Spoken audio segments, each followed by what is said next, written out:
Awesome. All right, so welcome aboard this evening. You are now sitting in the wonderfully prestigious SCAMLE Thursday Thoughts session. This is webinar number 2 in our series. And on Thursdays, really the purpose of Thursday Thoughts is just for some reflective time. You know, I promised to get you back on the couch in front of Netflix by 7 o'clock. My name, of course, is Sarah Evanson Atkinson, and I serve as the Professional Learning Director for SCAMLE. They are the primary sponsor for these events on Thursday nights. In my real life, I'm an instructional coach, a teacher, a mom, a sister, a daughter, just like all of you. And just like all of you, wow, so much to do. And I'm honored, really, that you are choosing to spend a little bit of time with us here on Thursday night.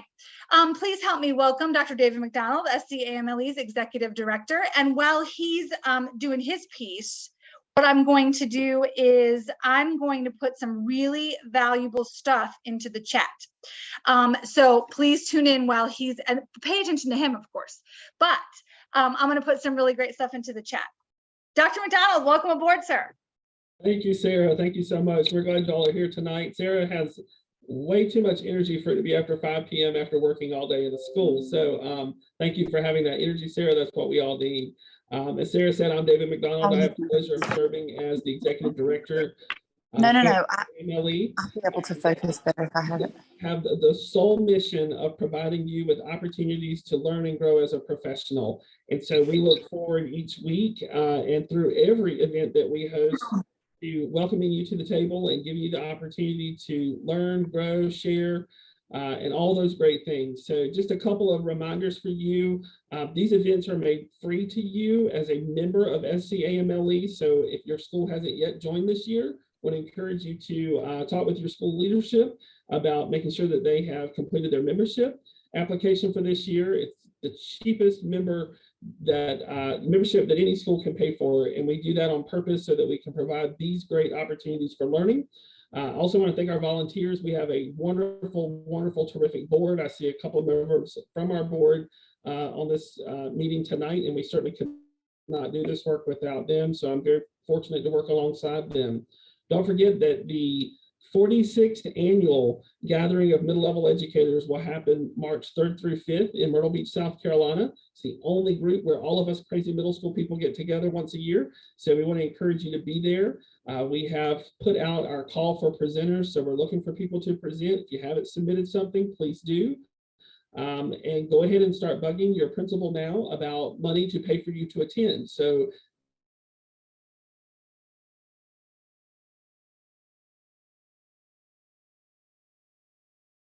AMLE and we can to come together, enjoy each other's expertise, and to learn and grow together. So I'm excited to hear what Sarah has to share with us tonight, as I always am when she presents. So I know that you will all learn a great deal. And again, thank you for being here. And we hope that you will pass this on to someone else. And in a few moments in your email, you're going to have an appeal for next week's session. If it's not something that sounds exciting to you, please pass it off to another teacher in your school. Pass it off to your cousin, your friend, your neighbor, or whoever else would benefit from hearing these great resources or hearing about these great resources and working with these wonderful folks. So enjoy and have a great night. Sarah, thank you. Awesome. Yay. Okay. So tonight, let me go back to my my screen share here. Oh my goodness. Okay, there we are. So tonight, as I said, tonight's work is really an exercise in reflection and thinking. And so we cover a considerable amount of ground, really, on these during these Thursday Thought webinars. And so your job during this webinar time together is just to think and reflect deeply. So if that means, and everybody does that a little bit differently, and I acknowledge that. So if that means that during times of interaction, you go ahead and unmute and jump in, do that. Some of us aren't really comfortable doing that, and that's totally okay. Some of you really feel compelled to use the chat. I love the chat. I love the chat because the chat doesn't interrupt the person who's talking, but gets it out if you need to get it out. You know how that feeling, like we just got to get it out. So feel free to use the chat, and I'll be sure to be monitoring that as we go as well. So, and there'll be periodic stopping points where we can go ahead and ask some questions and talk to each other. So tonight's topic for discussion, we said, is student conferencing to build positive relationships and to deepen learning. So let's think about that for a second. So student conferencing is not a new thing, right? It's not a new thing, not a thing you showed up at school this year and they said, we're going to do student conferencing in class. And you said, hold on, you mean I have to talk to the children? All right, so it's not a new thing. Student conferencing is not a new thing. But what we do know is we do have new information that can help us be really methodical and really intentional about how we conference with students, when we conference with students, and then how we use the data we gather from that student conference. We could even, all right, so this is going to be a mind-blowing moment. We're going to get to it later on in the webinar, but I want you to think about what would happen if we use the data from our student conferencing and we put away our Flair pens and we use it in our grade book. Think about that for a second. What if we could use the data we collect from our student conferencing and not write again, put written feedback on an essay, on a test? What if we could use student conferencing in order to grade and streamline our grading process? That's super attractive to me. So we're going to talk a little bit about that certainly tonight. So what I want to do is I want to open up first, please. What types of feedback do you currently offer your students and how is it working for you? You can drop this in the chat, or if you'd like to unmute, we can go ahead and unmute, just talk for a few minutes. Again, the questions are, what types of feedback do you currently offer your students? Because really student conferencing is all about feedback. Now, you may be thinking to yourself, hold on a second, Sarah, you said conferencing to build student relationships, which means I'm getting something out of it. Guess what? When we have a conversation and we make a connection with another human being, there's a feedback loop that begins, right? And so so not only are you getting feedback information from the student, I understand, I don't understand, to what level, etc. They're getting feedback from you as well about their how well they're doing in the course, how they're mastering certain concepts, etc. So how do you offer feedback currently to your students? And then how is that working out for you? Anybody care to unmute or drop it in the chat?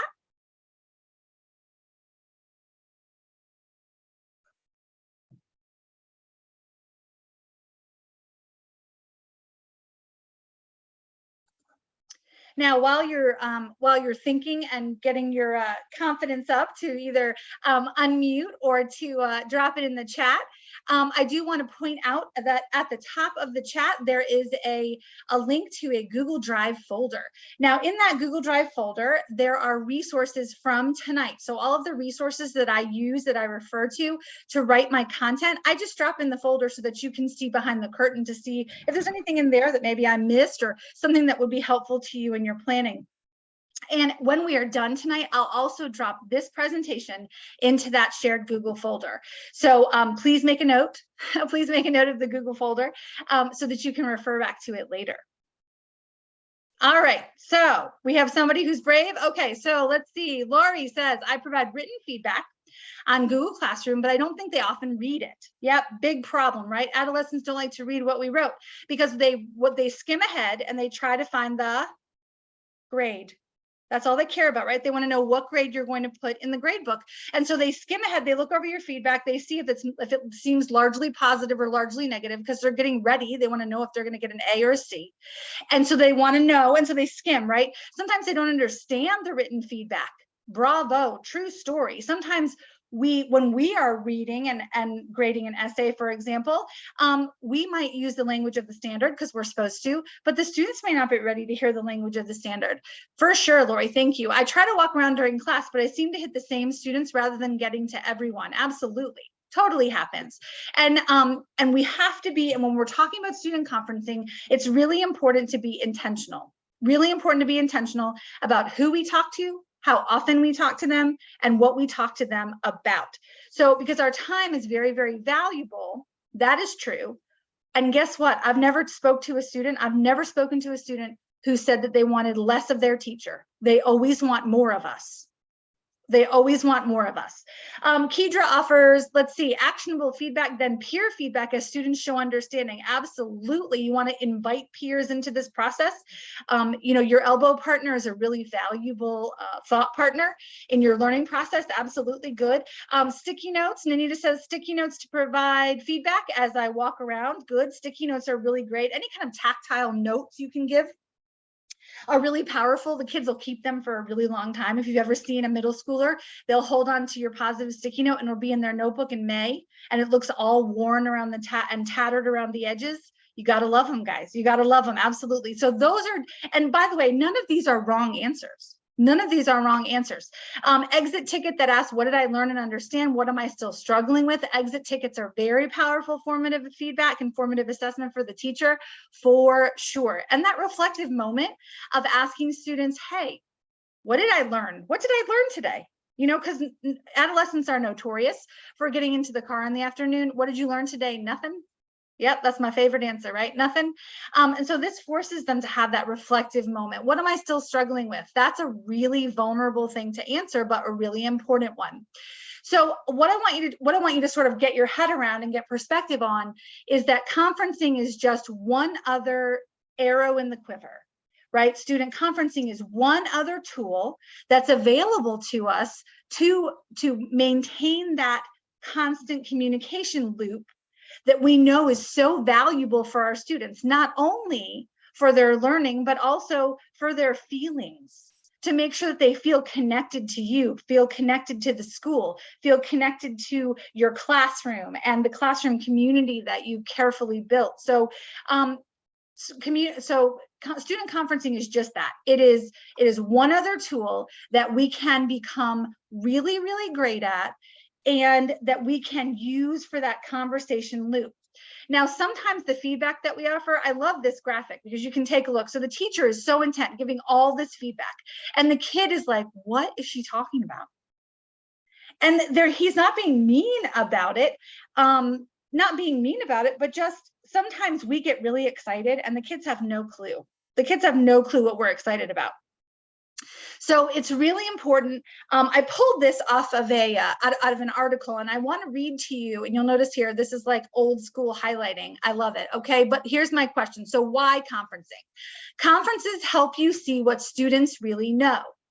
But when you are conferring one-on-one with a student, I'm down here, you have access to their thinking in a way that no exit ticket or written assessment will ever give you. You find out right away what they know and where they might be deficient, and you can get to work right away helping them build the skills they need. That's the beauty of the conference. The teaching and learning is instant. Think about that for a second. So we put a comment on a Google form, we put a comment on an essay, we put a comment on a test, and it's not instantaneous. Might be a couple of days before realistically we get through everything that we've given to the students. So conferencing is a really cool way. They can't hide. I mean, they can't hide when they're conferencing with us. So conferences also put more pressure on the students to actually do the work. All right, so think about that. They're more invested. If I know that I'm going to have to come and sit knee to knee with you and have a conversation about my learning, I'm going to tune in to the parts that apply, because I don't want to look foolish. You don't want to look foolish. None of us want to look foolish. And so it's very important. Conferencing is a great way, should say, to up that accountability for sure. So I wanted to talk just for a second, and all of this, by the way, is in your folder, so I'm not going to read it all to you, but I want to point out a couple of things. So your feedback should be educative in nature. So students should be educated by your feedback. Think about that for a second. So part of it is I should be able to build confidence, but part of it is I should learn something from your feedback if you are putting forth that much effort into giving me said feedback. Feedback has to be given in a timely manner. Absolutely, it has to be timely, otherwise it's not useful. Feedback should reference a skill or specific knowledge. That onus actually is on us. We have to be very careful in conferencing to be really, really specific. So we have to move away in conferencing from, that was a really great job you did, which has its place, makes me feel good for the moment, but instead we want to move into really specific feedback. I really enjoyed the way you introduced that essay. It was innovative, and I had not read anything like that in a very long time. Did you base that on something you had read once? Now I'm having a conversation with another learner in my learning community, instead of just they're not relying on me to feel good. So instead we are exchanging, and there's a feedback loop. Give feedback to students on target for achievement. Absolutely. Feedback can be given verbally, non-verbally, or in written form. We know that. Alternate due dates for your students and classes. I thought that little tidbit was interesting. By the way, I got this from Teach Thought. You can see on the top right there. So what they recommend in their models is that what happens is a lot of times we say, okay, well, your assignment is going to be due on Friday, right? That seems like a good day to have assignments due. So we bring them all in on Friday, right? And we pack them into the bag, right? Or we put them in our computer in the folder, and we've got maybe 100 of them, whatever the set assignment is. And so that's like drinking from the water hose, because once you've read one, you might as well have read 25, honestly. And the kids can tell. And so what conferencing they recommend in their models is that maybe we say third periods is going to be due on Thursday, and we're going to conference, and they know that their conference for the assignment is going to be on Friday. And maybe then we take in another group's essays, and we take them in on Friday, and they know their conference is going to be on Monday. So that's where that model is talking about. Kind of interesting consideration. May work in your class, may not, may work in some of the times and not other times. This bottom one is really important. Use a notebook or to keep track of student progress. So there are a lot of different schools of thought about this, but I do want to say this to you, and this is very important when we're saying about keeping track of student progress. Now, I'm not getting any younger friends. I wish I was. I cannot hardly remember. Sometimes I have a lot of conversations in a day. Now, there are going to be some kids that you remember every single time because they wrote about the time, the last time they saw their grandmother before she passed away in their essay. And so you're just that's going to stick with you because you're another human being. But there's also going to be 25 other essays that you talk to and that you conference about with students. And you're going to go, gosh, what was that about? What do we even talk about? I can't remember. So there are a couple of, there's an unending number of ways that you could organize your anecdotal records around your conferencing.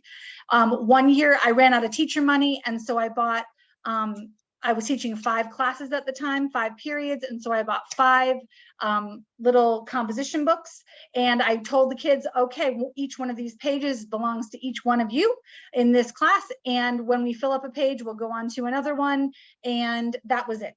And so that's how I kept my notes for the year, and it was in alphabetical order because I organized it by the order of the roster. Another year, I bought a 3-room binder, and I organized it alphabetically across my whole roster, across all my classes. That worked well too. Whatever way you do, though, to definitely take notes, keep them short and brief because we don't have time for all that, and don't keep the notes in your computer. Now, this is weird, but it's a thing. So if I'm sitting and I'm conferencing with a child and I'm typing on my laptop, really impersonal. And they can't see it. There's nothing I'm hiding from them. They can look at their own anecdotal notes. They know what their work is. But when I'm typing on a computer and trying to look up and look at them and look up and look at them, they can't see it. They don't know what we're typing. And it's a great way to break trust. It seems so silly and small, but it's something that we can definitely work around. So in this case, when you're talking about keeping anecdotal records for student conferencing, old school is better on this one.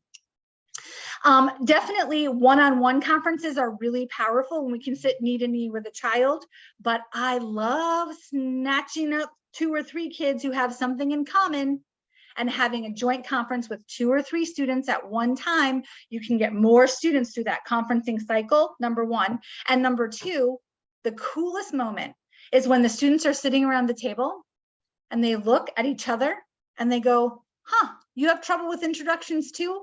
That's cool.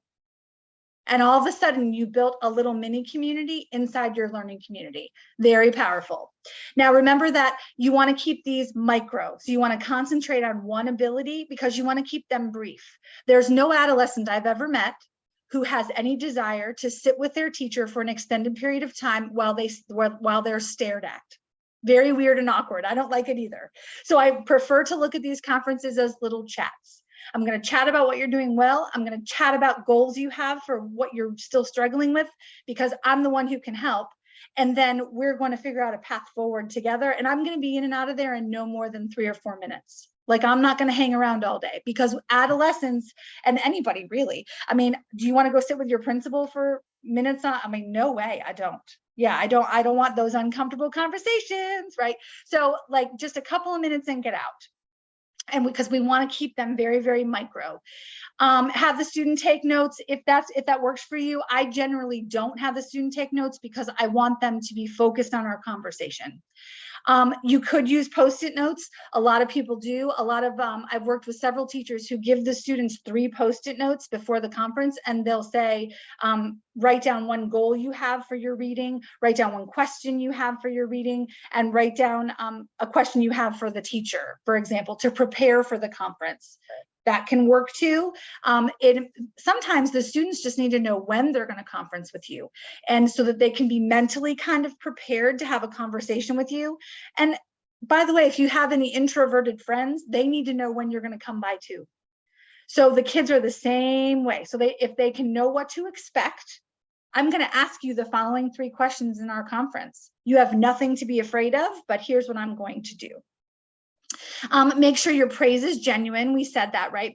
Give genuine praise for something that they've done well. There's always something that they've done well in an assignment. And then you're going to go with, I noticed and I wonder. You're going to use I notice and I wonder a lot. I notice and I wonder. I notice and I wonder, because you want to put yourself in a position where you're asking questions. You're curious, but not judgmental. I wonder if we changed and reorganized our thesis statement, if the rest of the organization of our essay would be more effective. That's what I wonder. Can you walk me through your thesis statement as it stands? Does it clearly have delineated topics that you plan to discuss? I wonder how we could fix that. That's a lot less scary than this thesis statement, you guys, is janked up and I need you to fix it, right? So we don't want to get into a situation where we're being confrontational, because they won't want to talk to us anymore about their learning. So we want to be sure that we use a lot of I notice and I wonder language. And you'll notice tonight that I have Curious George behind me. Dr. McDonald is making fun of me. I have Curious George behind me because we have to lead with our curiosity. We have to lead in this with our curiosity. And when we do that, what we'll find is that we'll hit pay dirt, if you will, a lot sooner than if we lead from a really judgmental place. So all in all, let's take a look at this. So we've got, what are the main types of conferences and the roles of each person in the conference. So the first kind of conference listed on this, and I pulled this from a blog from a teacher, is a feedback conference. So that's targeted help in instruction. Now it says the specific areas of reading. It doesn't have to be just reading. I've seen math conferences go very well. I've seen conferences in social studies go very well, geography and science just the same. So a feedback conference is that targeted help. We're studying the periodic table. I notice you have trouble figuring out the number of protons, neutrons, and electrons based upon the atomic number. Let me help you with that. So we're talking about something really micro. We're asking questions and we're seeking out specific feedback. That's what the student should be ready to do. And if the student knows you're going to be conferencing with them, they'll be ready to do that. The role of the teacher is going to answer questions. It's going to be a resource, and is going to try to be precise in their language. And also it's going to give the student a strategy that could work in the future. So you want to have some go-to strategies in your pocket before you start conferencing. And these are going to be short kind of strategies. All right, so I understand you're having trouble with characterization in your reading, or determining characterization, the impact of maybe dialogue on characterization in your reading. So what I want you to do is I want you to read another 5 pages of your novel. That's it. And I want you to find another opportunity, the next opportunity, for the main character to engage in dialogue with another secondary character. And I want you to pay really close attention to it. And when you find it, I want you to write to me, give them a very specific strategy. I want you to write me a sentence or two of something you learned from the dialogue exchange. And then I want you to come back and tell me about it. And we're going to conference again tomorrow. And we're just going to be a check-in, a real quick check-in, but I just want to be sure that you know how to do that. So you want to be able to have a couple of strategies in your pocket, nothing special, nothing extravagant, nothing hinging on you. All right. So nothing teacher-centered. It's going to be something that they can take, that they can do on their own. All right, so further application, students leave with actionable steps to fix a particular work. So if you're thinking writing conferences, for example, and we're going to talk a little bit more about conferencing for that, for grading in a little while, but you want the students to leave with actionable steps to fix something that you pointed out. So if they lack appropriate evidence, for example, in one of their body paragraphs that they're writing in your analysis work, then you want them to have an actionable set of steps that they can do in order to gather up all of additional evidence to meet your requirements. And it says here, I love how it says the role in cultivating a growth mindset. So every student has a chance to admit to failure and learn from it. So again, nobody wants to look silly, foolish, dumb, any of the above. And so if a student knows that you're going to be asking them questions about what it is that they're reading, writing, working on, studying, researching, then they will be prepared to answer your questions. But if they don't expect that you're going to be speaking to them at all, then we can expect low levels of accountability, because we can't confirm or deny that the students, in fact, are learning anything at all, which is terrifying, right? So a reflection conference is very, very powerful. We want to guide students towards self-reflection. We want to help them to a reflection conference. The main difference between a feedback conference and a reflection conference is the teachers have the questions ready. So the teachers have the questions ready in the quiver. So we're guiding the students through that process of self-reflection. We're asking questions, we're paraphrasing answers, we're guiding students towards self-reflection. Now, in a reflection conference, the students should help, and they really can do it in all of your conferences, but the students can help to select the strategies. What do you think is the best way for us to revise this work so we can get it right the next time? Students are very capable of and able to certainly tell you where they stand and how what they think the best strategy would be for them. Reflection conferences are really powerful because the student does most of the talking. So the student in a conference does most of the talking, and all of these conferences would really be the best. We want the students to do the most of the conference, most of the talking. Very, very important.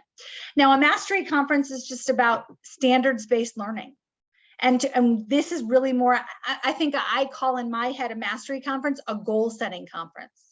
Hey, I've noticed this trend recently on your benchmark data and on your formative assessments in class. I noticed that you're doing really well in this area. Your numeracy is exceptional. You really understood that last unit on the nature of numeracy, but we're having some trouble with the commutative property. And so I really want to go over that one more time. Can you ask me a question for clarifying, for clarity that maybe I can help with? So when we do a mastery conference, we're helping the students. And all of these, by the way, you see how they all kind of, go together. But in a mastery conference, we're really talking about those predictive assessments, those benchmark assessments. And that's when we bring up, okay, we're going to make goals. How do we get to the goals? What do we have to do to reach the goals? And we're talking really specifically about our standards and our mastery of content. Okay, so we're going to take a quick stop here. Considering the types of conferences we just examined, which element of conferencing brings you to this session tonight? So when these sessions are advertised, there's always some on the list where you go, I think I'll pass on that. That's okay. And then sometimes there's ones that come up and go, oh my gosh, I can't miss that. And I'm going to tell the lady who teaches next door to me too. So my question is, which element of conferencing brings you to this session tonight? What are you hoping to unlock that you haven't unlocked already when it comes to conferences? You can drop it in the chat, or if you feel comfortable, you can go ahead and unmute, your choice. Hello, my name is Vanessa Hughes. I really appreciate you guys offering these webinars, not only for me, but for my students and their families and community. Awesome. It's a wealth of information. And I can't wait to the next one. I just registered. Yay. Yeah, I did. So y'all guys got a plug out for me too. There you go. So- All right. That's awesome. Yes, multi-purpose. So I want to make sure that my students are leveraging their education. I made my acronym for ELA in my class this year: elevate your learning, leverage your learning, and advance your learning.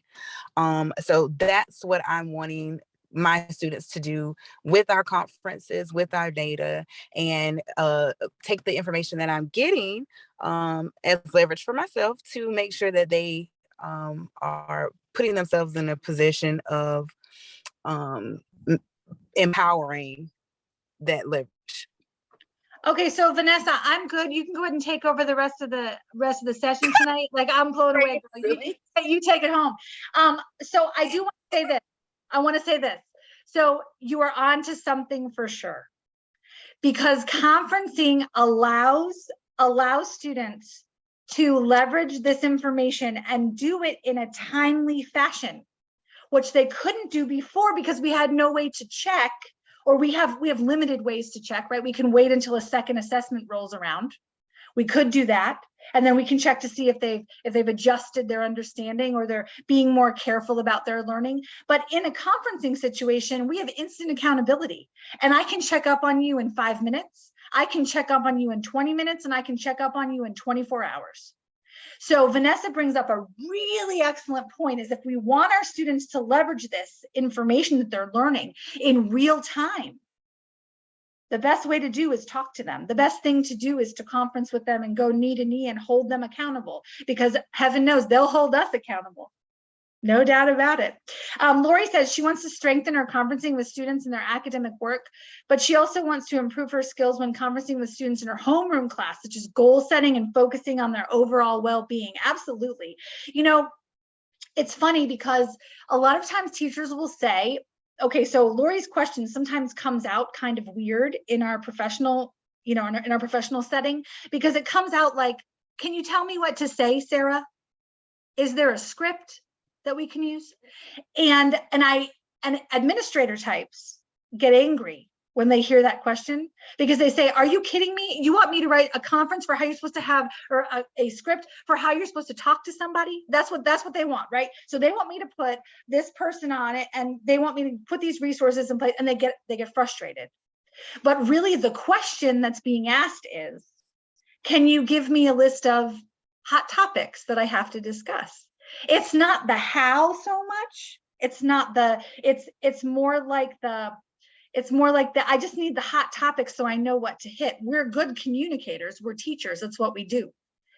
But sometimes sometimes it's scary when somebody says, like if somebody says, Sarah, tomorrow I need you to have a conversation with me about physics.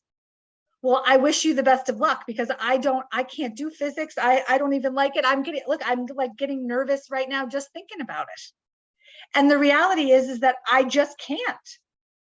And so I totally see where you're coming from, Lori, about like, I want to just tighten up my skills so that I know what to say, so that I can properly support a student.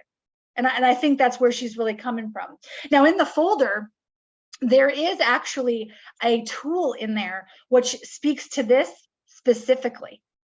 So in our advisory program, after every week, actually, students sit through, they have to be conferenced with in their advisory class. And what we do is we set a set of goals, and they last 1 week, and then we call it the Panther Learning Plan at our school.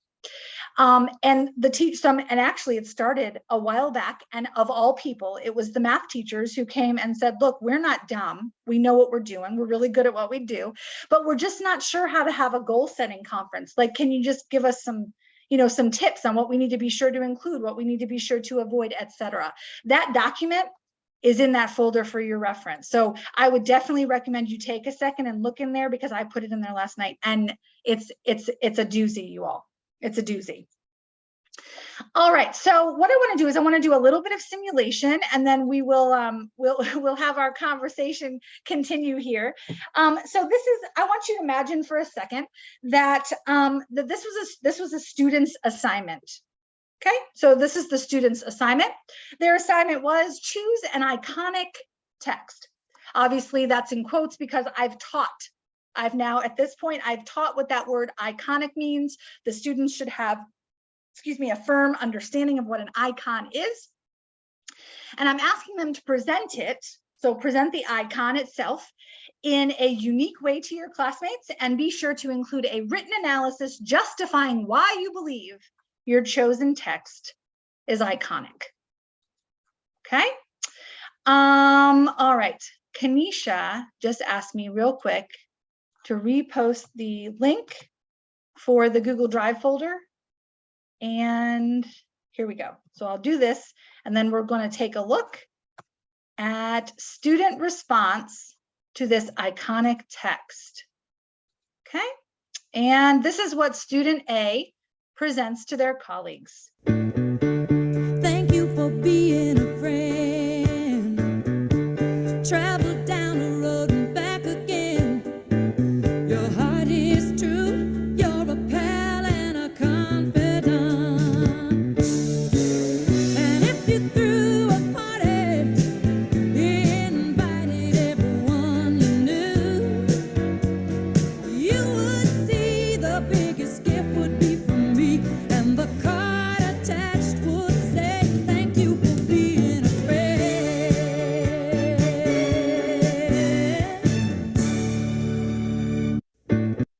Okay, so after I get over the fact that I'm in love with this student because they love the same kind of TV I do, this is their analysis. Okay, so if we can put aside for a second, they were asked to present it in a unique way. It looks like the kiddo Googled it. So I'm not sure I like that, but I'm going to put that in my pocket for just a minute. Now let's take a look at their analysis of their iconic text. My mom and grandma enjoy watching TV together. When they watch, it's always the Golden Girls. This text is iconic in American culture because it contains characters that are relatable to most people. The stories they tell and experiences they have together are examples or icons of American culture. This is why the Golden Girls theme song is an icon. Okay. So, whoa, that was not what I wanted. Okay. Okay. So the writing's not terrible on their analysis. It makes sense.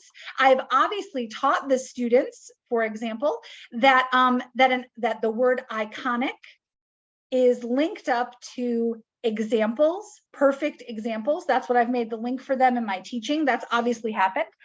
This student repeats over and over and over the word example. Okay, so I've obviously done that. However, one of the things that I would talk about if I was in a conference with this student is I would say, hey, did we just cut and paste the link for the Golden Girls theme song? That was pretty cool, but remember, you had to present it in a unique way. Do you think you could present that in a more unique way? All right, so I would challenge a student to go back and take a look at their presentation. But the other sentence that I would challenge in the student's writing is this sentence right here, where it says, this text is iconic in American culture because it contains characters that are relatable to most people. Now, that is a nuanced sentence, right? It's very subtle. An icon is not relatable to most people. An icon should be representative of everyone, of the collective. That's what makes it an icon. Now, if I wrote that note to the side, the likelihood that the student is going to shift their thinking, change their thinking, because it is so subtle and nuanced, is very low. So maybe the student's work is a C-level work. I don't know, maybe they haven't mastered it. But if I can sit and we can have a discussion about the fact that a quick conference about the fact that, first of all, I love the Golden Girls. And I love the fact that they're talking about their mom and grandma enjoying watching TV together, which is very important. They've made a personal connection with the text. But that we really need to talk about this really nuanced sentence. It's really subtle. That's when we're going to have really powerful learning take place. And this student and I would have a moment, because we would be able to really, really make sure that their understanding of what an icon is super clear and fortified. All right, so here is student 2, student B. All right, student B, here we go. Now this is student B's rendition of the assignment. Thank you for being a friend. Oh, yeah. Travel down the road and back again. Hey, so we started from the bottom, now we're here, girl. It's true. Oh, yeah. Proud and a confidant. This is my part right here. Whoa. If I did everybody. Everyone knew. No. The biggest gift, the biggest. Thank you for being my friend. Oh, yeah. Hallelujah. Okay, so after I absolutely give this student a hug, right? Because I just love this stuff. I don't want them hanging out on TikTok, but shoot, if they're gonna find good stuff like this on TikTok, I'm all about it. I'm here for that. So let's take a look at their analysis, right? Same stimulus text, same all of that, but here's their analysis. The theme song from the Golden Girls is an iconic American text. The relationships between the characters are reminiscent. Oh gosh, I love that word. Doesn't it make you feel warm and fuzzy? Are reminiscent of grandmothers, mothers, and neighbors from all corners of our country. An icon is a perfect example of something, and this text is a perfect example of friendship, love, and loyalty. Now, this student understands what an icon is. Now, in my conference with the student, I'm going to tell them I love their video choice that they picked. I'm going to tell them that I'm going to fall all over myself, and I'm going to underline the word reminiscent. And I'm going to reinforce and affirm their understanding of what an icon is. Now, this kind of activity, of course, this is obviously, I've shrunk it down. We've gone micro because I want to prove a point. But the reality is that when we're conferencing with students, when I have a conference with each of these students, those conferences are going to be vastly different.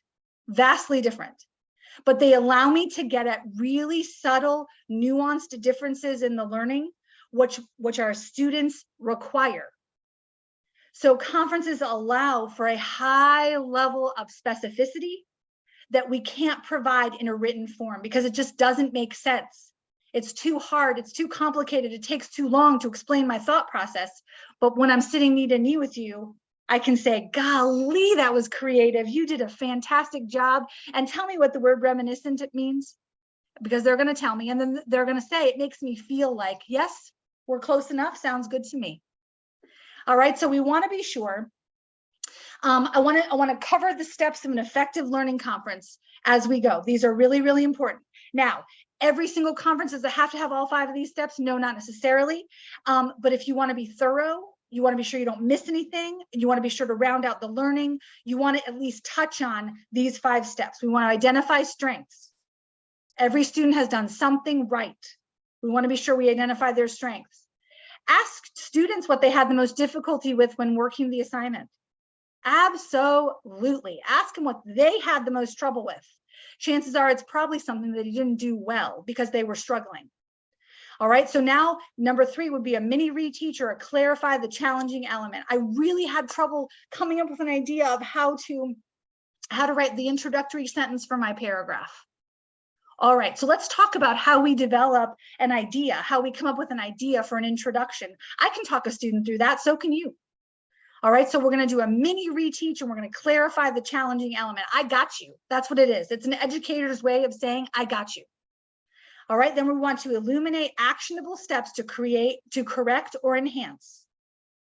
All right, so we want to let them know, okay, here are the things you have to do to correct or enhance what we've talked about here today. Everything is fixable. All right. And then the fifth step is probably the most important. Now we can create accountability and we have to plan for future conferencing. And this is where my plug for streamlining your grading comes in. So conferences, student conferencing does a lot for the learner and does a lot for the educator. If you can create accountability and a plan for future conferencing, you don't have to spend hours reading finished essays when you've been conferencing all along, because there's no sense in going backwards. We should be moving forwards. Why are we rereading their introductions 10 times if they wrote them, we conferenced, they adjusted them, they fixed them, and they're remarkable? Why do we have to go backwards? We can move forwards. And then by the time of our last conference, the student can know this is an A paper. I'm proud of it. I'm proud to show you what I've been doing for several weeks in this portion of your class. And I'm just super excited to hand this in. Wouldn't that be a gift? I think it would be a gift. And I think we could streamline some of our grading work. So when we think about learning conferences, we could speak with students about any disciplinary work. The examples I gave, I remember that tonight I've talked about English work, because that's my wheelhouse. I'm an ELA teacher by trade, but certainly we could definitely have math conferences that are really powerful. I've seen conferencing in science, social studies, you name it. I've seen powerful PE conferences, friends. We can conference with the students and we can streamline all of the work that we do with students. We can grade less. Think about this for a second. We can talk more and we can grade less. I had a teacher tell me today, we were talking about conferencing. This is one of the things we're working on at my school. And she said, Sarah, can I just, she waited till everybody left. And I said, yeah, what's going on? And she said, well, sometimes I use the time when my students are working independently. I use that time, to do stuff. And I said, to do what? And she said, to check email and, to take care of some of the things that I have to get done. Now, I know that we're busy people. I know. And I know that your email box, if it's anything like mine, gets a little crazy, rowdy, and out of control. But we have a limited amount of time with students in the classroom with us. We're not going to their dinner table and asking them what they learned today. They're with their parents and their families where they ought to be. So we have to leverage the time we have with them in the classroom, and we have to reroute our attention. Now, does that mean that we can't steal a few minutes while they're doing our launch, or steal a few minutes while they're doing the summarizer and meet with a couple of small groups in the middle and still buy ourselves back maybe 10 or 15 minutes so we can check email? Absolutely, we totally can. But we have to be thoughtful and intentional about how we use the time we do have with the children in the classroom. Really, really important. All right, so think of an upcoming assignment. This is our last challenge for you for tonight. Think of an upcoming assignment that you'll have students complete to demonstrate mastery of one or a set of skills within your discipline that you could commit. Okay, so think of an upcoming assignment. If you don't have a classroom of your own, you can use an example. Think of some example assignment. And I want you to think about an assignment that you could commit to assessing via conferencing instead of breaking out your Flare pens or opening your Google Classroom. All right, so think of an upcoming assignment that you'll have students complete to demonstrate mastery that you could commit to assessing via conferencing instead of doing it the old-fashioned way. So we're not going to go old school on this. We're going to commit to assessing via conferencing. All right, and I want you to tell me about it and declare your personal challenge in the chat.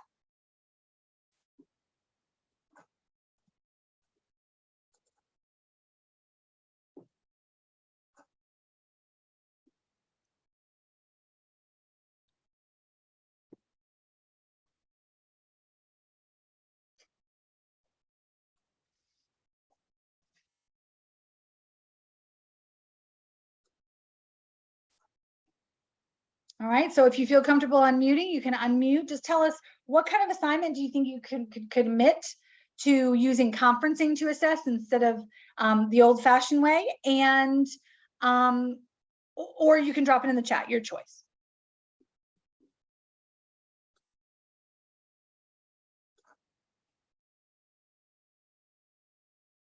All right, so Kanisha says providing feedback on math teacher lesson plans. The challenge is timely feedback. Absolutely, yeah. So Kanisha, can you unmute for just a second? So are you talking about your challenge is providing timely feedback, or you're going to challenge them to provide timely feedback to students? My challenge. I'm an instructional coach, so that would be my biggest assignment coming up now would be lesson plans, and Yeah. then just having that, because I can see this being powerful with that. I had 2 conferences today about their observation, their classroom walkthrough. Instead of what I was planning to do was email them, I said, let me talk with them. And it was Yep. very powerful. But I could see that doing with lesson plans, but just, we have 15 math teachers. There's no way I would probably be able to give them timely feedback by the end of the week. Yeah, for sure, 100%. But how powerful is it too, if we can, even thinking about small groups with that example, small groups of teachers who get together and say, you guys are all struggling with summarizers. So guess what? Here's a PDF with 300 of them. We're going to pick one you like, and we're going to give it a test drive. That's And a all good of a idea. sudden, and all of a sudden, those folks look at each other in the room and go, "Oh yeah, what are you in for? Oh, I couldn't do summarizers. Oh, me too." I love it. Yeah, absolutely. Thank you. Shirley Bell says set design prototype. Oh, really cool. Yeah. To build a set for, we're talking about drama, right, Shirley? Yes. Okay, good. All right. So I was on the right track. So that would be really cool for set design, especially if you're building something out in the discipline, that if you can do periodic check-ins using periodic check-ins, using conferencing, how powerful is that? The kids can make changes to their set design, their prototypes on the fly, like in real time. So they don't have to wait to see what their grade's going to be. They already know. They already know. Are you proud of that work, or not so much? The students are way more critical of themselves than we are of them. No doubt about that. They are much more critical of themselves than we are of them. Let's see. So Stephanie says student conferencing can be extremely beneficial in the fine arts and elective classes, for sure. We always have this debate about, like, oh, well, they have it so much easier. It's not about easy. It's just different. If I have to assess a student in a fine arts class when they're in class, because I can't go to their house and listen to them practice the flute at home. I mean, it's just a logistical thing. Like, I can't go to their house and listen to them play the flute. So I have to tune in and listen in class. And so sometimes other teachers, we take advantage of the fact that we can take some things home with us, but conferencing is much more beneficial for the learner. And so we have to ask ourselves, and I can't remember who this is, Dr. McDonald, you got to jump on, but remember, who was it that always said, what we're doing, is it more convenient for the teacher, or is it more convenient for the student learning? There was somebody we always used to talk to, and they always used to say that, and that question always stuck with me. Like, am I doing it because it makes my life easier, or am I doing it because it's better for the learner? So absolutely, conferencing is certainly beneficial for the learner. All right, so our final question here is, what do you see as the major barriers to building student conferencing into your classroom structure? Now, obviously, time is going to be time could present itself as a barrier. However, please know that before you type time into the chat here, I want you to know that where you prioritize is what you have time for.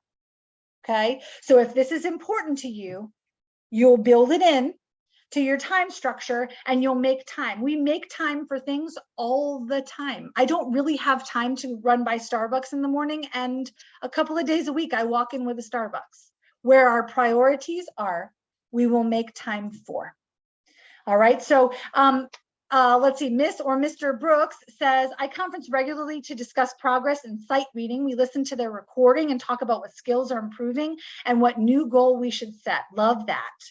Yeah, the kids can't stand listening to recordings of themselves, but ironically, they don't mind listening to recordings of us, which I find terribly embarrassing. Absolutely. So what do you see as the major barriers to building student conferencing besides time? Anybody have anything they want to drop in the chat or unmute?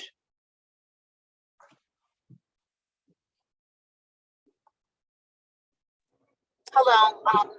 Hey, I think Deidre. one of the I think one of the major barriers that I see with building it into the classroom is just making sure that students are still doing something really important and meaningful, like while you're conferencing, just to make sure you manage what's happening in the classroom.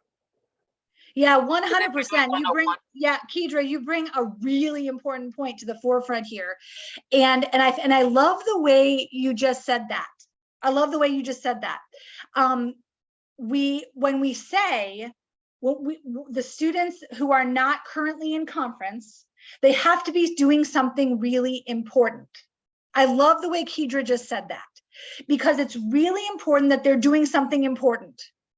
So it's not that they're doing something else. They have to be doing something important. I love that. I love that. And it's so poignant. And you, like that, Kedra, that hit the nail on the head. So definitely, we want to make sure that this other students are doing things important, something else important while you are conferencing. Let's see, they don't want, oh, okay. Oh, so Miss or Mr. Brooks says, we listen in my office because they don't want other students to hear them. She was talking about the recording, or he was talking about the recording.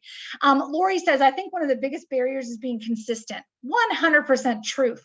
I like the idea of staggering due dates and conferences, but it also scares me a bit. For sure, these things are scary. You know, when you say like, hey, could I build in all this extra time?